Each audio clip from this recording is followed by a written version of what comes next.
ስተት ሆኖ ካገኘው ይቅርታ መጠየቅ እንዳለበት አምናለሁ። ከዛ ውጪ ግን ነቢይ ምንተስኖት ብቻ አይደለም ኢትዮጵያ ውስጥ እያገለገለ የተሳሳተው።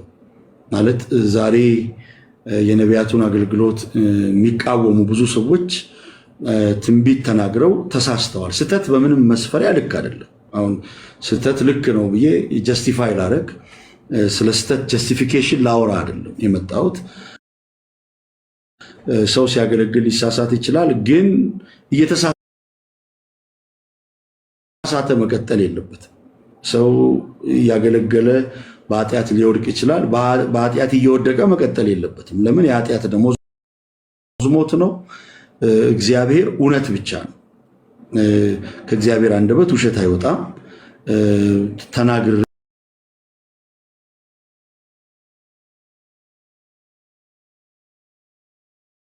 የተናገርኩት ነገር ካልተፈጸመ እኔ ነኝ የዋሸሁት። አድቢት ኮንግሪጌሽኑን ይቅርታ መጠየቅ አለብኝ። የበደልኳቸውን ሰዎች ይቅርታ መጠየቅ አለብኝ። ግን አንድ ጊዜ ሰው ተሳሳተ ማለት ሁልጊዜ ይሳሳታል ማለት አይደለም። ማለት የሰውነት ባህሪ ነው መሳሳት። ቤካ ሰው ይሳሳታል። እርግጠኛ ነኝ አንተም ትሳሳታለህ፣ እኔ ይሳሳታለሁ፣ ሰው ይሳሳታል። ለስተቱ ጀስቲፊኬሽን እየሰጠው አይደለም። ግን ይሄ ሰው አንድ የተሳሳተ ማለት ሁልጊዜ ይሳሳታል ማለት አይደለም። ስለ ስተት ካነሳን በስተት ሊጠየቁ የሚችሉ ሳውዝ አፍሪካ አሉ፣ ኢትዮጵያ አሉ፣ ኤሮፓ አሉ፣ አሜሪካ አሉ። የተሳሳቱ ሰዎች አሉ። ከስተታቸው ተመልሰው ደግሞ ጤናማ አገልግሎት እያገለገሉ ያለው አሉ።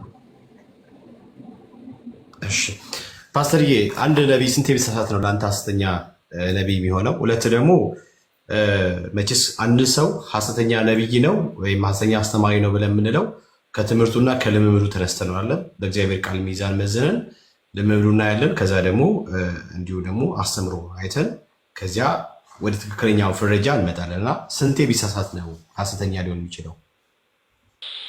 እንግዲህ ጻድቅ 7 ጊዜ ይወድቃል 7 ጊዜ ይነሳል ይላልና ሰው እንደመሆኑ መጠን በተለያየ ጊዜ ሊሳሳት ይችላል።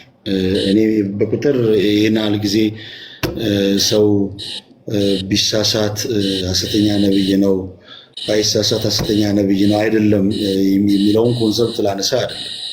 ግን እኔ ማምነው ዘማሪም ይሁን ሰባኪ፣ ፓስተርም ይሁን ነብይ፣ ሐዋርያ አንድ የተሳሳተ ማለት ሁልጊዜ እግዚአብሔር አምላክ ኢንጀስቲስን ሲቀጣ፣ ሐሰትን ሲቀጣ፣ ሐሰተኛ አሰራርን ከቤተክርስቲያን ሲነቅል አይቻለሁ። እና ሐሰት እንደው ሰዎች እንኳን በተለያየ ጥቅማ ጥቅም ተዋደው ወይንም ተስማምተው በቤተክርስቲያን ውስጥ ቢያስቀጥሉትም የቤተክርስቲያን ራስ የሆነው ኢየሱስ ክርስቶስ አያስቀጥለው። እኔ እያልኩ ያለሁት ምንድነው? ሰው አንዴ ቢሳሳት ሌላ ጊዜ ጽድቅ አይሰራም ወይንም እውነት አይናገርም የሚለውን አስተሳሰብ አንረዳ የሚለው አንያዝ የሚለው። እሺ ፓስተርዬ አመሰግናለሁ። ጸጋ ይብዛልህ። አይ ቲንክ ኦልሞስት 2 ጥያቄ ብቻ ያለኝ። አንደኛው ምንድነው እዚህ አገር የመጡ ሐሰተኛ ነቢያቶች ይታወቃሉ። እኔ ሐሰተኛ ብዬ ነው የምጠራቸው በአቋም ደረጃ። ከነሱ መካከል አንዱ ይጩፋ ይባላል። በእሱ በካውንስሉ መታገድ ምን ተሰማ? ያንተስ አቋም ምንድን ነው?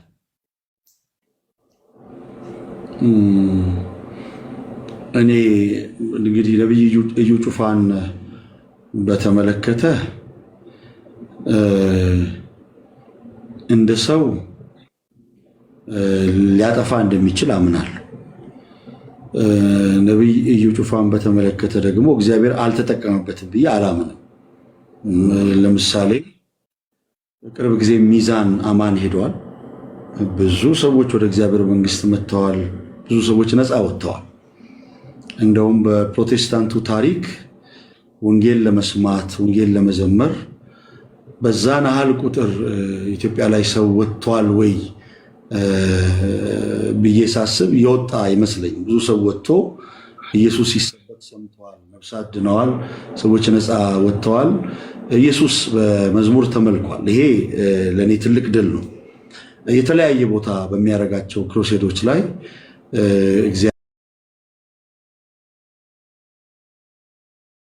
እግዚአብሔር እንደተጠቀመበት ነፍሳትን ወደ እግዚአብሔር መንግስት እንዳመጣ አምናለሁ። ከዛ ውጪ ዋኖቹን ማክበር እንዳለበት አምናለሁ። ካውንሳውን ቄስ ደረጀ አባት ናቸው። እሳቸው ከተናገሩት ነገር ስነሳ የነብይ እዩ ጩፋ ስም ባልተነሳበት መልኩ በእንዲህ አይነት መልኩ መልስ መስጠቱ አሳዝኖናል ብለዋል። ምንም ይሁን ምን ዋኖቻችንን ማክበር አለብን። ቄስ ደረጀን ወይንም ዶክተር ጣሰው መጨረሻ ዘመን ነው። ከምንም ነገር በላይ ቅድሚያ የምንሰጥለት ጉዳይ ጌታችን መድኃኒታችን ኢየሱስ ክርስቶስ ከሰማይ ሰማያት የወረደበት ዋና ጉዳይ ወንጌል ነው። ቤተክርስቲያን በዚህ ጊዜ ወንጌልን ዋና አድርጋለች ወይ?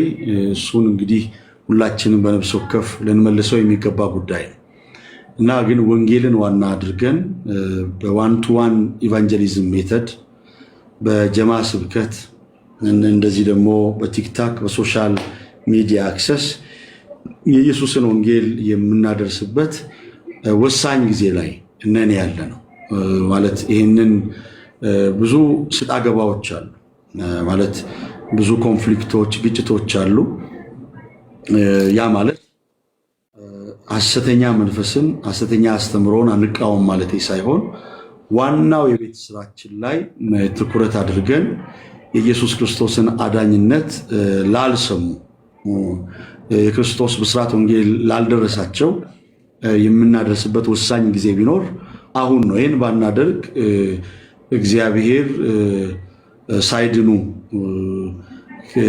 ለሚሞቱ ሰዎች ለደማቸው ተጠያቂ ያደርገናል። ስለዚህ ወንጌል ላይ ፎከስ እናደርግ፣ እንፋቀር፣ አንድ እንሁን።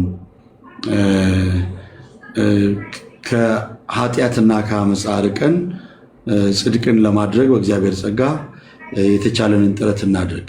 በመጨረሻ ማስተላልፈው መልእክት ቤኪዬ ቴንኪው፣ ቅንነትህን አይቻለሁ። እንዲሁም ደግሞ ጓደኛህን ኤፍሬም ባለጊዜውን እንዲሁ አመሰግናለሁ። ያው ስትጋብዙኝ እናንተ ጋር ደፍሬ የገባሁት ያላችሁን አክብሮትና ጥንቃቄ ስለማቅ ነው።